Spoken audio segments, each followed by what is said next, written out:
بسم الله الرحمن الرحيم الحمد لله رب العالمين والصلاة والسلام على سيدنا محمد وعلى آله وأصحابه الطيبين الطاهرين. اللهم لا سهل إلا ما جعلته سهلا، وأنت تجعل الحزن إذا شئت سهلا. اللهم ارزقنا الإخلاص في القول والعمل والنية. اللهم علمنا علما نافعا وانفعنا بما علمتنا وزدنا علما. لله تبارك وتعالى. May Allah give us the sincere intentions and the good ending. Ameen. So we reach the second major section of the book, which pertains to the most important political events in the East, in the Islamic East, during the 5th and 6th Hijri centuries, which aligns with the 11th and 12th centuries of the Common Era. In the 5th century Hijri, signs of good fortune began to appear, restoring the Abbasid caliph's prestige. The remnants of the Qaramita in the Arabian Peninsula were eliminated, and the influence and authority of Banu Buwayh also ended in the year 447 after Al-Hijrah, as we mentioned last week. That was accomplished by the entry of new waves of Turkish fighters, but this time they were the Seljuks, Seljuqiyya, who established their kingdoms in the Islamic East on the ruins of the Ghaznawiya state. Now, the Ghaznawiya state was founded by Seljuk Turks in the year 360, or who died in the year 364 after Al-Hijrah, who is the father. Seljuk Turks is the father of Sultan Mahmud of Ghaznah. May Allah have mercy upon him. Seljuk Turks ruled the city of Ghaznah and its territories. The beginning of his rise was that he was among the slave soldiers of Abu Ishaq ibn Butakin, the commander of the Ghaznah army for the Samaniya. So he was a commander under him. He traveled to Bukhara during the days of Amir Mansur ibn Nuh, accompanying Abu Ishaq. The officials of that state recognized him for his intelligence, chastity, and iffa, soundness of judgment, and determination. He returned with him to Ghaznah, but Abu Ishaq did not remain long before he died, leaving no family members or relatives suitable for leadership. So his army gathered and deliberated on who should manage their affairs and unify their ranks. They disagreed at first, then agreed upon Seljuk Turks due to what they knew of his intelligence, religion, nobility, and the perfection of his good qualities. So they advanced him over themselves, entrusted him with their affairs, and obeyed him. He governed them and conducted himself excellently among them, managing their affairs with good governance. Then he gathered the armies and marched toward India as a mujahid. And wars occurred between him and the Indians that would turn a child's hair white. They raided their lands, launched attacks against them, and coveted their territory. The Indians feared him, so he conquered fortresses and strongholds in their lands and killed countless numbers of them. It happened to him in one of his raids that the Indians gathered in great multitudes and prolonged the days against him, delaying battle with him. The Muslims, they ran out of provisions and were unable to obtain supplies. So they complained to him of their condition. He said to them, I brought with me some barley meal as a precaution, and I will divide it among you in equal and just portions until Allah grants relief. He would give each person among them a cupful that he had with him and take for himself the same as any one of them, sustaining himself with it for a day and night. Despite this, they continued fighting the blasphemers among the Indians, and Allah granted them victory and triumph over them. So they killed many of them and took many captives.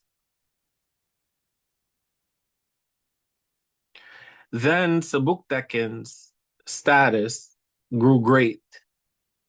His rank rose high and his reputation became good among the people. Aspirations became attached to seeking his assistance. One of the great commanders came to him, the ruler of Bust, whose name was Taghan, seeking his help and calling for his support. So one of the great commanders came to him, the ruler of Bust, whose name was Taghan, seeking his help and calling for his support. The reason for this was that a commander known as Babi Tor had rebelled against him and conquered the city of Bust, expelling him from it after a fierce war. So he sought Sebuktekin's support, guaranteeing him a fixed sum of money and obedience he would offer him, and the obedience he would offer him.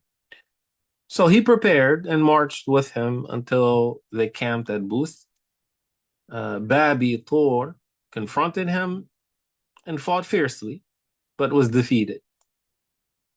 He and his companions, the companions of Babi Tor, scattered, and Taghan took control of the city.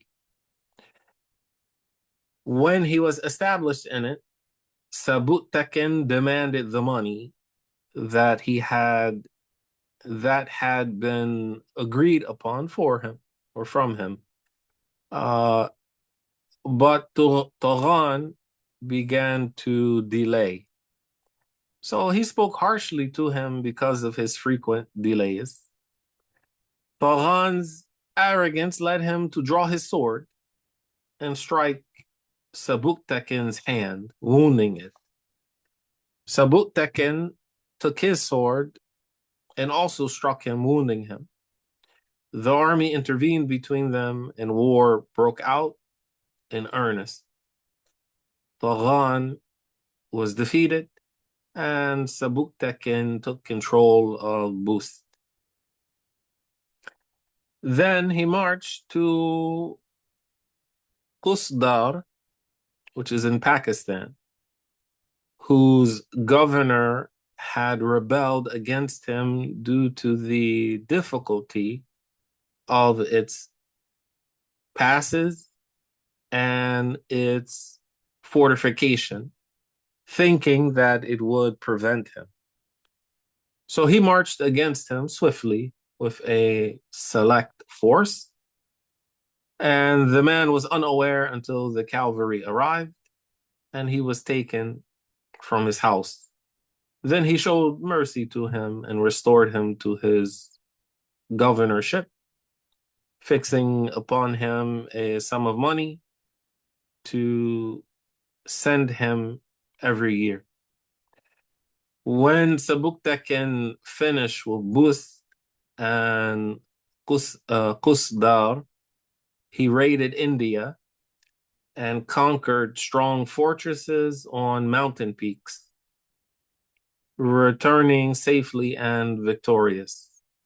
And some of these fortresses from that time are still existing in the mountains of Pakistan. If you search on YouTube, you'll find some videos and tours of some of them.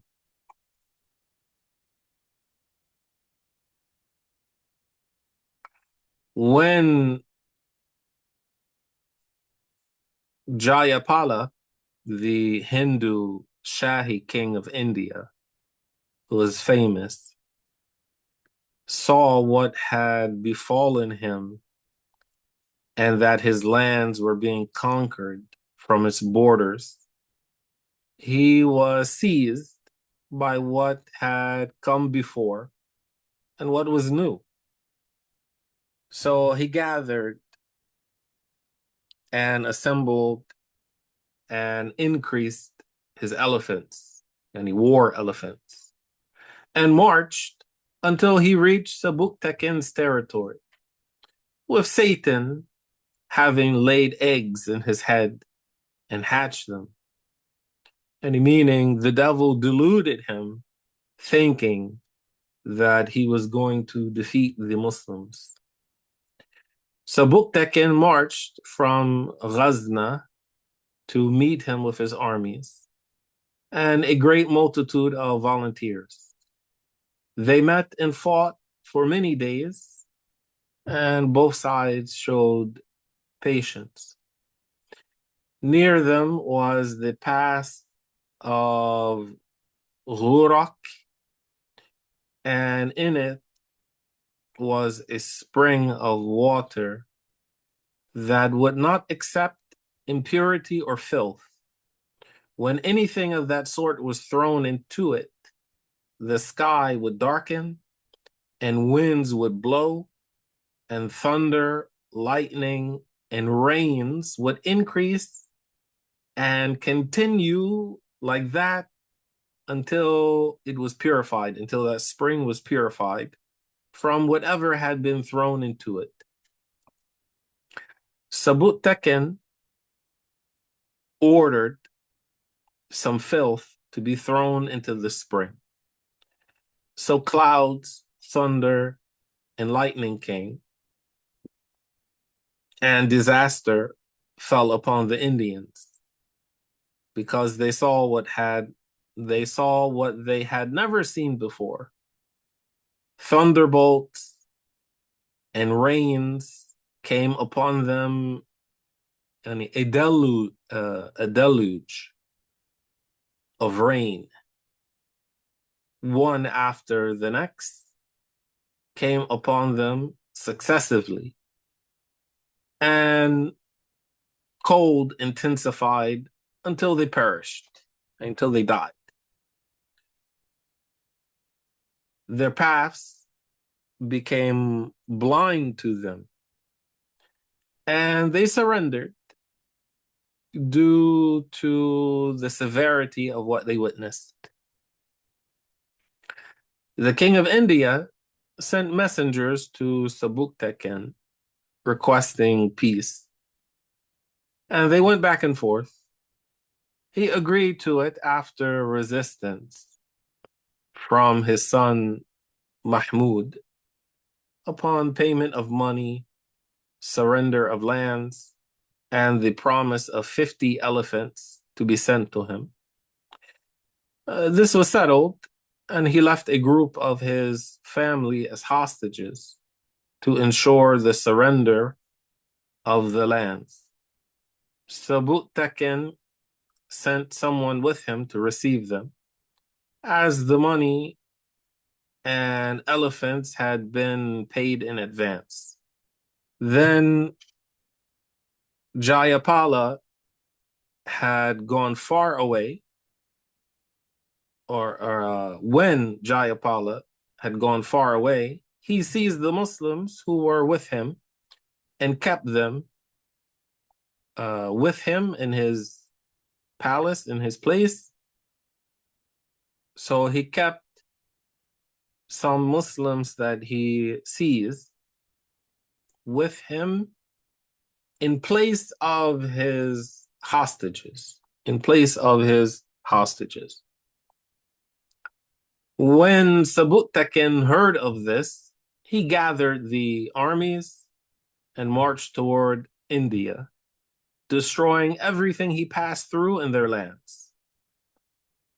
He targeted Lamghan, which was one of their strongest fortresses, and conquered it by force, demolished the idol temples, established the symbols of Islam in it, and departed from it, conquering lands and killing their inhabitants. When he achieved this goal, he returned to Ghaznah. When the news reached Jayapala, he was dismayed, gathered the armies, and marched with 100,000 warriors. Sebuktaken met him and ordered his companions to take turns fighting the Indians. Yeah, when we say Indians, we mean here the Hindus of India. So they did this, and the Indians became wary of the continuous fighting with them. So they made one charge. At that point, the matter became severe and the crisis great. And all the Muslims also charged, and they intermixed with each other. The Indians were defeated, and the sword took them from every side. Sultan Sebuktaken captured countless numbers of them and seized their wealth, baggage, and numerous animals. The Indians were humiliated after this battle and had no banner after it. They were content not to be persuaded to the furthest reaches, they were content not to be pursued to the furthest reaches of their lands. After this battle, Sultan Sebuktaken became strong, and the Afghans and Khulj obeyed him, coming under his authority.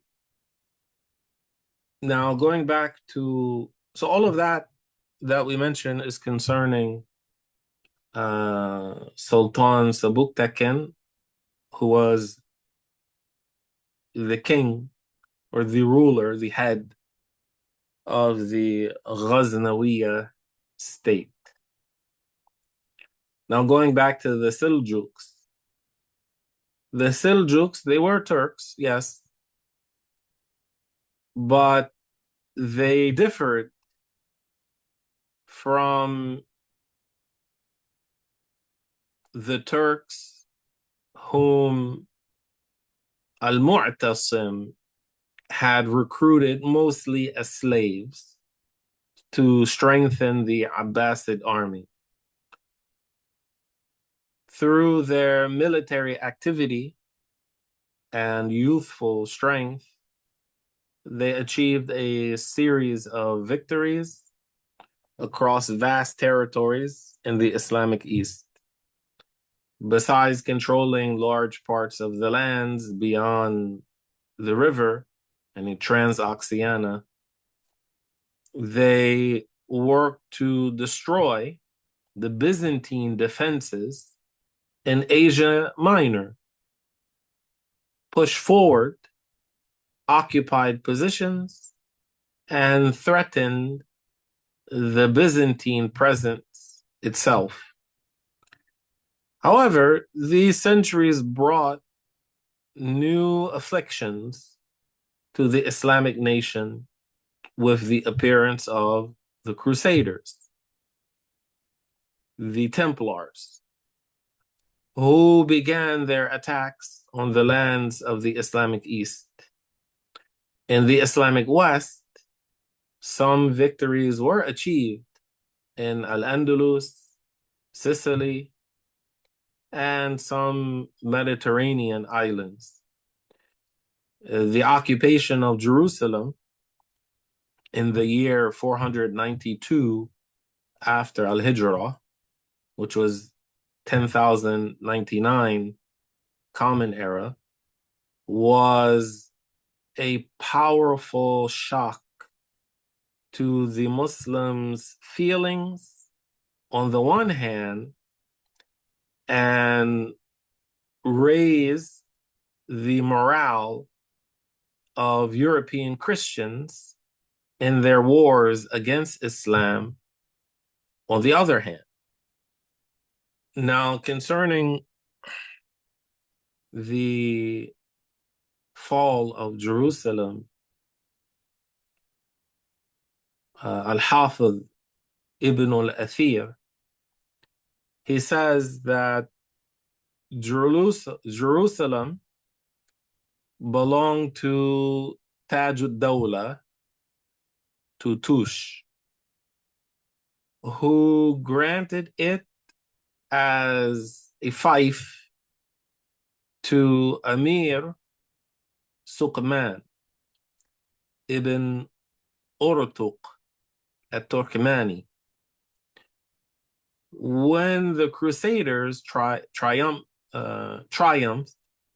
over the Turks at Antioch and slaughtered many among them, the Turks were weakened and scattered. When the Egyptians saw the weakness of the Turks, they marched against it, Jerusalem. And again, who are the Egyptians? Talking about the Ubaydiyun, the so-called Fatimiyya. So when the Turks were defeated by the Templars,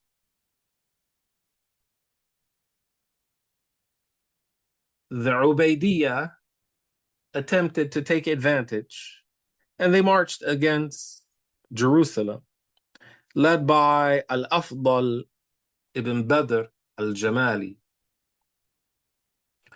They besieged it while it was held by Amir Suqman and Il-Ghazi, the sons of Urtuq, their cousin Sunuj, and their nephew Yaquti. They set up more than 40 mangonels,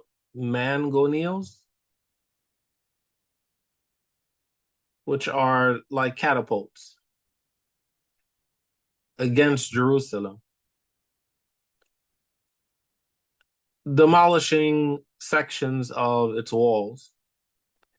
The people of the city fought against them, and the fighting and siege lasted more than 40 days. Then the Egyptians conquered it under terms of safe conduct, meaning uh, the people inside of Jerusalem, they surrendered. They surrendered and made a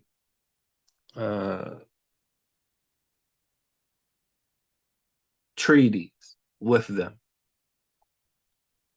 And this was in Sha'ban of the year 489 after Al-Hijrah. Al-Afdal treated Suqman, al-Ghazi, and their companions well, giving them generous gifts and sent them on their way.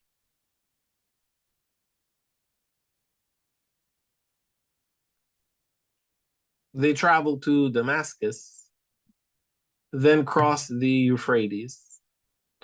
Suqman remained in the territory of al-Ruha, which is also called Edessa, while al-Ghazi went to Iraq. The Egyptians appointed as their deputy a man known as Iftikhar al-Dawla, Iftikhar al-Dawla, who remained there until now, and meaning at the time in which Ibn al-Athir documented this.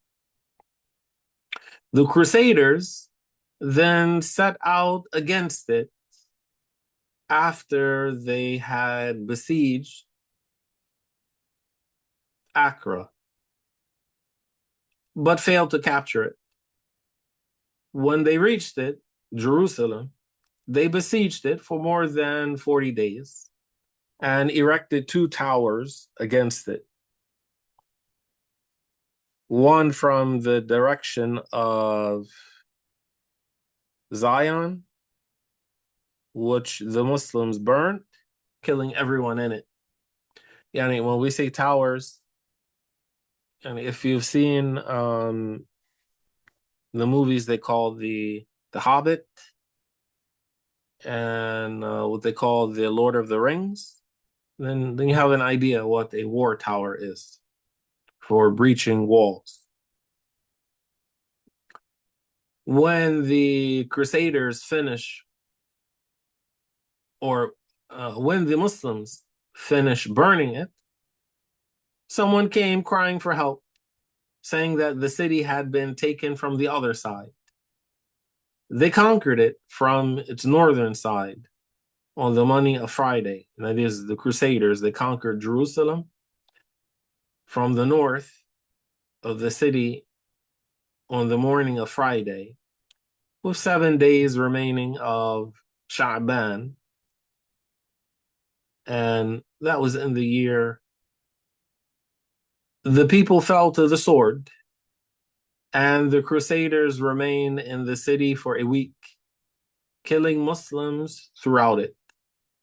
A group of Muslims took refuge in the mihrab of Dawood, alayhi salam, fortifying themselves there and fighting for 3 days. The Crusaders offered them self-conduct, or safe conduct, so they surrendered it. The Crusaders, they kept their word, and the Muslims departed at night to Ashkelon, or Asqalan, where they remained. The Crusaders killed more than 70,000 people in Masjid al-Aqsa. Among them, a great number of Muslim imams, scholars, worshippers, and ascetics, yani zuhad, Sufis, those who had left their homelands to dwell near that noble place. They took from near As-Sakhra, the rock, more than 40 silver lamps, each lamp weighing 3,300 dinar, and they plundered from it wealth beyond counting. The messenger seeking aid came from the Levant in Ramadan to Baghdad in the company of Qadi Abu Sa'd al-Harawi. They presented to the court words that brought tears to the eyes and pain to hearts. They stood in the masjid on Friday, crying for help, weeping, and making others weep. They described what had befallen the Muslims in that noble and exalted city, the killing of men, the enslavement of women and children, and the plundering of wealth. Due to the severity of what had befallen them, they broke their fast. The Khalifa ordered that Qadi Abu Muhammad ad-Damaghani, Abu Bakr al-Shashi, Abu al-Qasim al-Zanjani, Abu al-Wafa ibn Aqil, Abu Sa'd al-Hulwani, and Abu al-Hussein ibn Simak should travel. And all of those are high level great scholars. Qadi Abu Muhammad ad-Damaghani is a very high-ranking Hanafi scholar. Abu Bakr al-Shashi, a high-level Shafi'i. Abu al-Wafa ibn Aqil, a very high-level among the pillars of the madhab of Imam Ahmad ibn Hanbal. And they were Ash'aris and Maturidis. Those were Ash'aris and Maturidis. So they went to Hulwan, but news reached them of the killing of Majd al-Mulk al-Balasani. He says, Ibn al-Athir, as we shall mention. So they returned without achieving their purpose or fulfilling their mission. And that's the end of the account of Al-Hafiz Ibn al-Athir. Now, this attack on Jerusalem occurred after the devastating defeats suffered by the Christians in the east in the Battle of Manzikert, or also it's called Manzikert or Malazgirt. And that was in the year 463 after Al-Hijrah. That battle took place in the Asia Minor and Anatolia, and what is modern-day Turkey or Turkiya.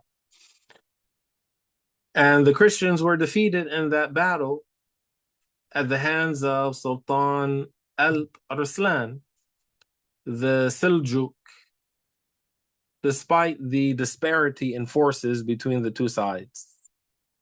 And also in the West, the Christians suffered the defeat at the Battle of Zalaqa in the year which took place in the area of Saragas in the year 479 after Al-Hijrah. So that's in Spain. And that was at the hands of the Murabitun leader, Yusuf ibn Tashfin, which we'll speak about later, inshallah. These two defeats had a profound effect on unifying the word between the Eastern and Western churches and forcing their mobilized among European Christians, yani mobilized meaning armies, among European Christians to attack Muslim lands with savage and brutal invasions. The entry into the gateway of the 5th Hijri century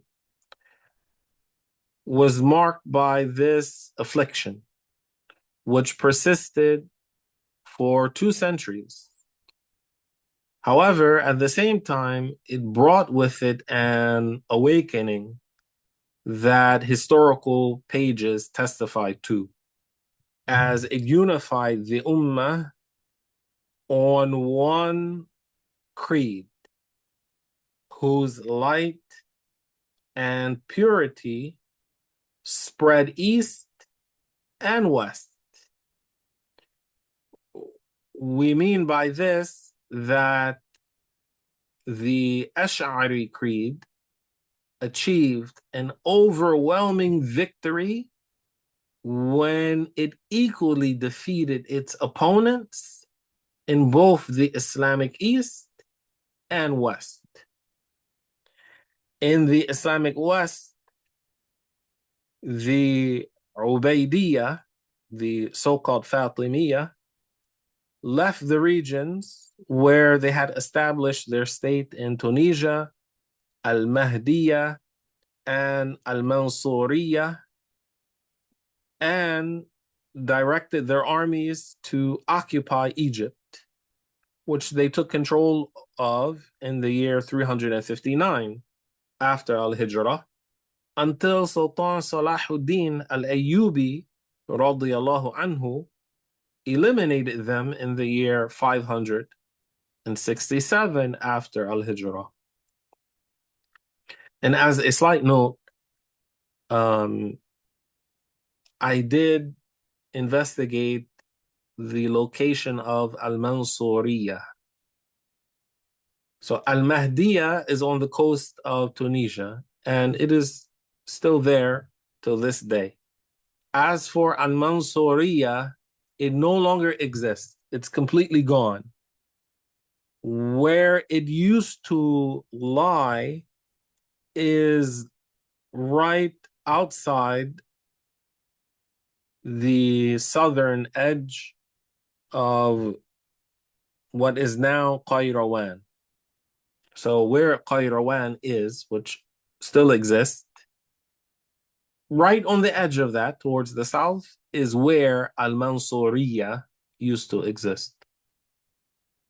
But now, in addition to the Crusader invasion of the eastern lands, what disturbed the Muslims' lives in Al-Andalus occurred when European Christians exploited the weakness of the Tawa'if kingdoms, and those city-states, and the divisions that arose between them. They achieved victories that led to the defeat of the Muslims and their surrender of a large number of cities and regions. During the 5th century, conquest, so what is witnessed in the 5th Hijri century is a revival of the conquest movement. And remember, that is how we started the book. The period of conquest and expansion of the Islamic State, starting with the era of the companions, radiyallahu anhum. In the 5th Hijri century, and remember, we said during the time of by the caliphate of Uthman ibn Affan, radiyallahu anhu, the Islamic state spanned it from the Atlantic Ocean. The Islamic empire extended all the way to Morocco in the west and all the way to East Turkestan, which is Western China, in the east, all within the era of, before the era of the companions had ended. But then there was stagnation, largely due to inner strife, internal conflicts, and other things. So in the 5th Hijri century, there was a revival of Islamic conquests. So conquest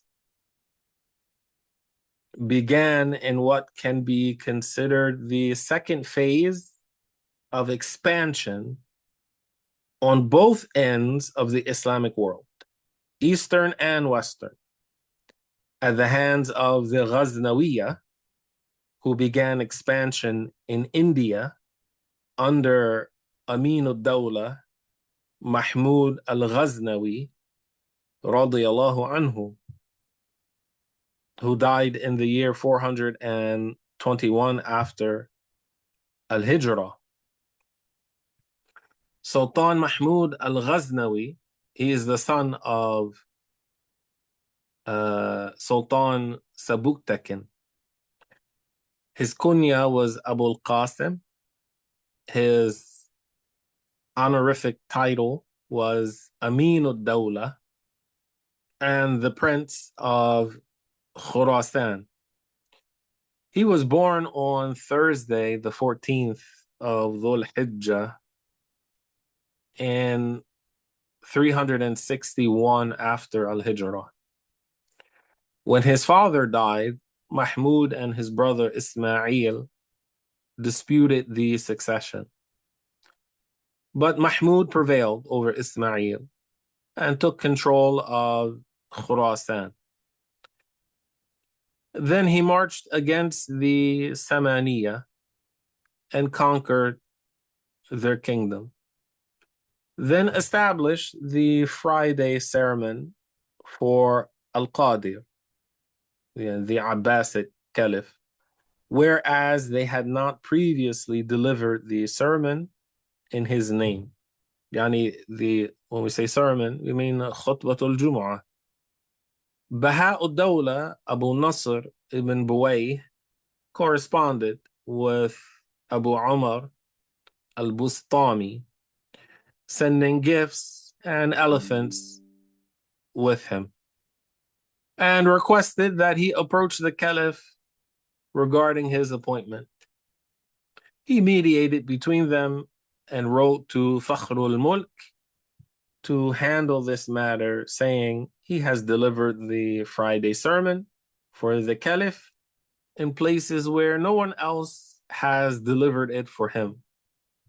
Al-Qadir responded favorably and sent him the ceremonial robes in Sha'ban of the year 404, bestowing upon him the titles Amin al-Dawla, meaning the right hand of the state, Yamin al-Dawla, and Amin al-Millah, the trustee of the religion. And these were then supplemented with Bustamuddin Nasir al-Haq, pillar of the religion, supporter of the truth. All of those were titles given to Sultan Mahmud al-Ghaznawi. Sultan Mahmud, he conquered the lands of Sijistan and entered India and Sind. Sijistan is in the northeast of Afghanistan. And Sind, as you know, is a large part of Pakistan. So he entered India and Sind, conquering vast territories that no one else had previously reached. He besieged some cities and a fortress that could hold 500,000 people. Its ruler made peace with him for 500 elephants and 3,000 cattle. Sultan Mahmud sent the king a robe, turban, a sword, belt, and a horse with a golden saddle, along with a ring bearing his name, and commanded him to cut off his finger, which was their custom for making a covenant. Sultan Mahmud possessed several fingers from those who had made peace with him. So the king wore the ceremonial robe, brought out a blade, and cut off his little finger without his face changing expression. Then brought some medicine, applied it to the wound, and bandaged it. Sultan Mahmud, he plundered from India wealth that no one else had plundered. The Friday sermon was delivered in his name throughout most of the eastern lands. He constructed a bridge over the Jayhun, also known as the Oxus and the Amu Darya River, spending 2 million dinars on it. And no one except Alexander, the one they call Alexander the Great, had been able to accomplish this. In his army, there were 1,000 elephants that fought in battle, and the roster of his forces reached 100,000 cavalry and infantry. He suffered from indigestion and diarrhea, yet he continued his campaigns without relenting. When death approached him, he brought forth the jewels he had collected from the kings of Khurasan and Transoxiana and the nobles of the Turks and India, which weighed 70 rutul. They were arranged before him, and when he saw them, he wept intensely, lamenting over them. He died in Ghaznah on Thursday, with 7 days remaining in Rabi' al-Akhir, at the age of 63, having ruled for 33 of them. He died while reclining on his throne, never having lain on his side, or never having lain his side upon the ground. And that is a sign of his intensity and determination, and not relaxation in the dunya.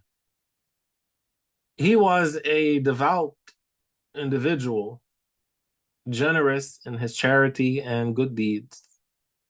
Among his remarkable characteristics is that he suffered from a chronic illness and his tongue became paralyzed. The physicians agreed that he should be carried on his bed and taken around the hospitals to visit the sick, hoping this might ease his condition. They brought him into one of the hospitals. He came to a locked room with chains upon it. He gestured with his hand for them to open it. The hospital administrator said, "There's a madman inside. If he were to appear, the kingdom would be harmed by him." So Sultan Mahmud, he said, "Labud." It must be open. And he opened it. So they opened it, and there was a young man with a chain around his neck, shackles on his feet, and his hands bound to his neck. When he saw him, he cried out, "O Mahmud, what benefit did your kingdom and sovereignty bring you that you have come to the sick seeking healing from them?" That is by the will of Allah. Just like one would pay charity when they are inflicted with an illness, hoping that by that good deed, Allah would relieve them of their affliction. So the same applies to visiting the sick. So when this man, who was said to be a madman, said what he said, Allah gave Sultan Mahmud speech. And he said, "Yes, I have only come to place your chains around my neck and entrust my kingdom to you." The madman said to him, "If my Lord had done this, he would not have needed your mediation." Meaning, if Allah willed for me to have your kingdom in my hands, then Allah does not need you to come and give it to me. Allah will give it to me without you. Then he said, "O Mahmud, I am content with my condition before my Lord. So are you content with your Lord?" Sultan Mahmud, he wept and said to him, "I have found healing through your blessing. So ask me for something you need." The madman turned to one of Mahmud's slaves and asked him something. Mahmud said to him, "I am telling you to ask me, yet you ask my slave?" The madman said to him, "Likewise, I fear that tomorrow my Lord will say to me, 'You abandoned the owner and asked the own.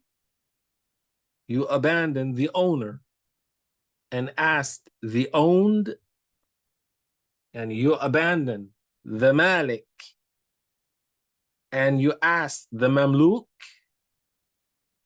You abandoned asking the Lord, Al-Rabb, and you asked the Abid, the slave.'" So Sultan Mahmud, he wept and said, "You must have some need." He said, "A sack of wheat." He said, "What is the value of a sack of wheat?" "Ask for a sack of jewels." He said, "I want nothing but a sack of wheat." He said, "Carry it to him." He said, "I want no one to carry it except you." So Sultan Mahmud, he said, "By Allah, I do not have the strength to carry a measure. So how can I carry a sack?"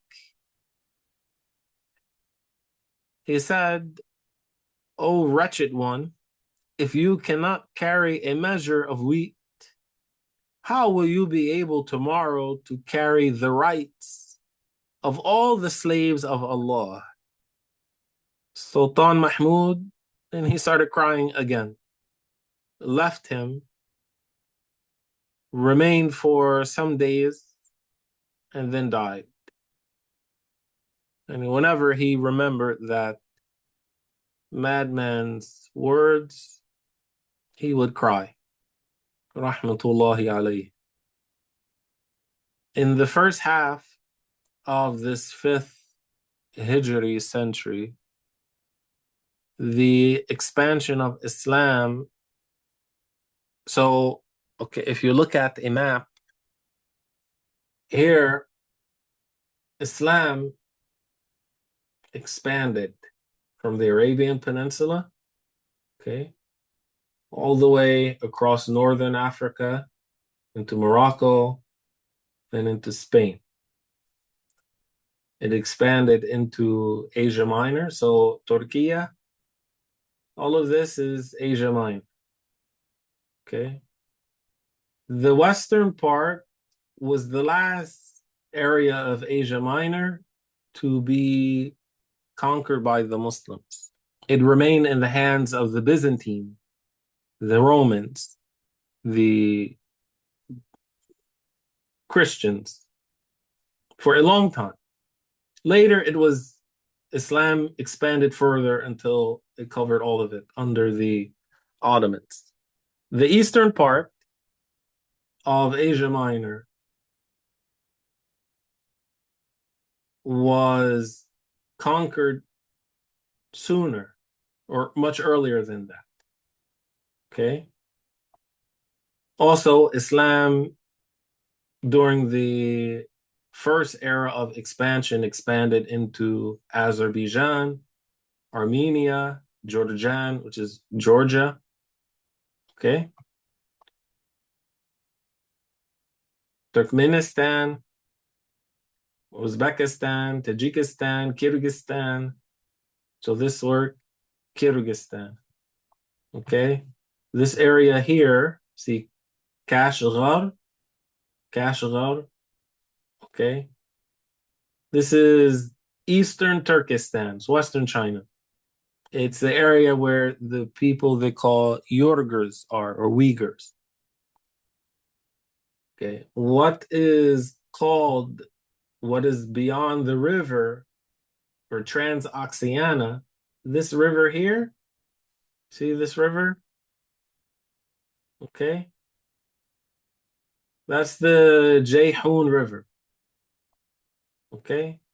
Everything beyond that is called, all of this beyond this river here is called Ma Wara an-Nahr.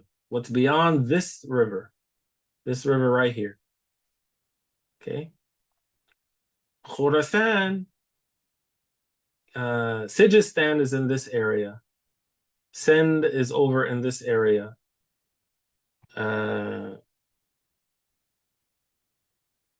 Khorasan is in this area. So northeastern Iran is where, and into western Afghanistan is where Khorasan is. Now, in the 5th Hijri century, so all of this, the Muslims conquered in a very short period of time. Okay? The Ghaznawiya spread Islam into India.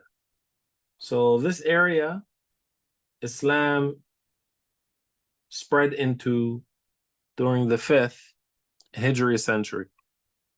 From the conquering of the Ghaznawiya came what they call the Mughals.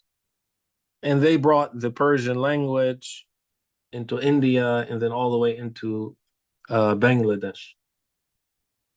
So this expansion, this second era of expansion, went in the east into India, and in the west, down into the sub-Saharan desert, into the Sahel, the tropical areas of Central West Africa. Okay. So from Northern Africa, Morocco in particular, down into Mauritania, Mali, and the Niger Valley, which the Niger River Valley, which is in Senegal. So you have an idea as to how things flowed. Okay, so in the first half of the 5th century Hijri, the expansion of Islam began at the hands of the Murabitun in the Takrur, which is equatorial and tropical Africa. Now, I have seen different definitions regarding where is the Takrur.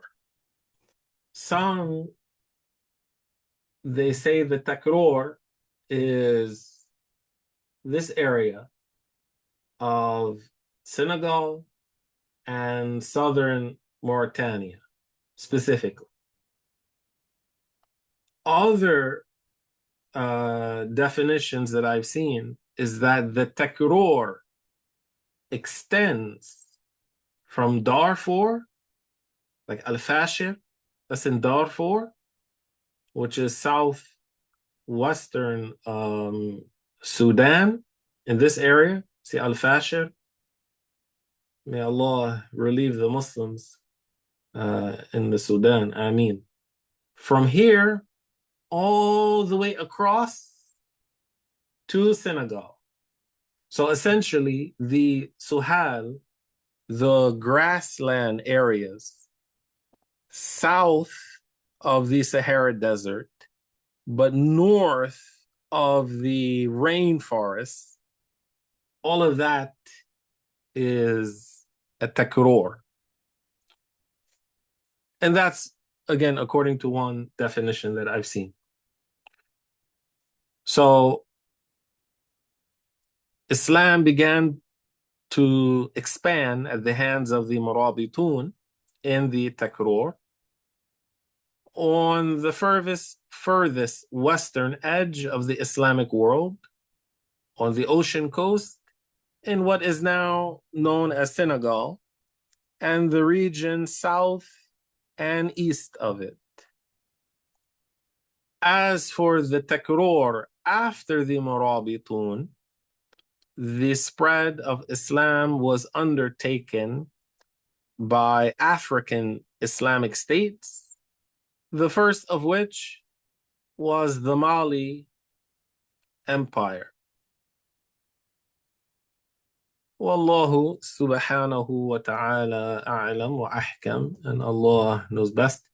Inshallah, next week we'll continue from this spot and we'll mention what Ibn Khaldun documented about the Mali Empire.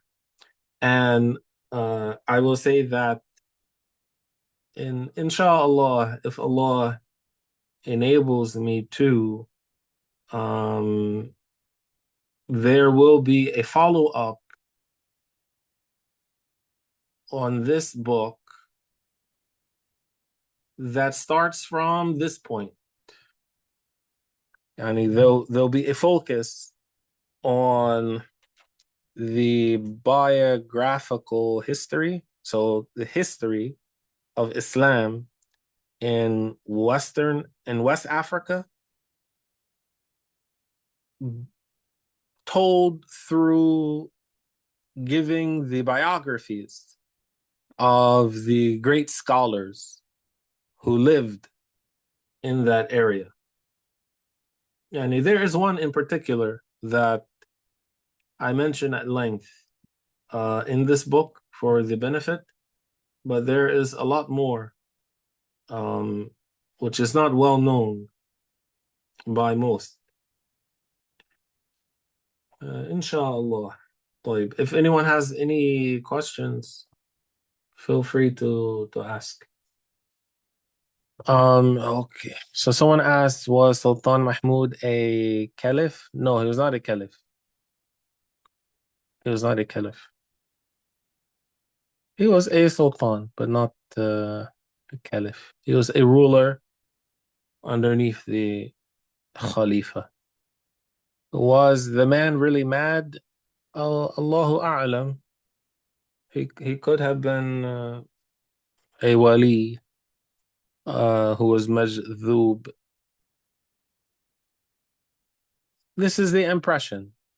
The impression that's given is this man was a majzoob among the awliya, but Allah knows best. طيب, فسبحان الله وبحمده وأشهد أن لا إله إلا الله وأستغفر الله وأتوب إليه. لا إله إلا الله. اللهم صل على سيدنا محمد وعلى آله وصحبه وسلم. اللهم صل على سيدنا محمد وعلى آله وصحبه وسلم. اللهم صل على سيدنا محمد وعلى آله وصحبه وسلم. رب اغفر لي وللمؤمنين والمؤمنات. بارك الله فيكم وأحسن الله إليكم وجزاكم الله ألف خير. والسلام عليكم ورحمة الله.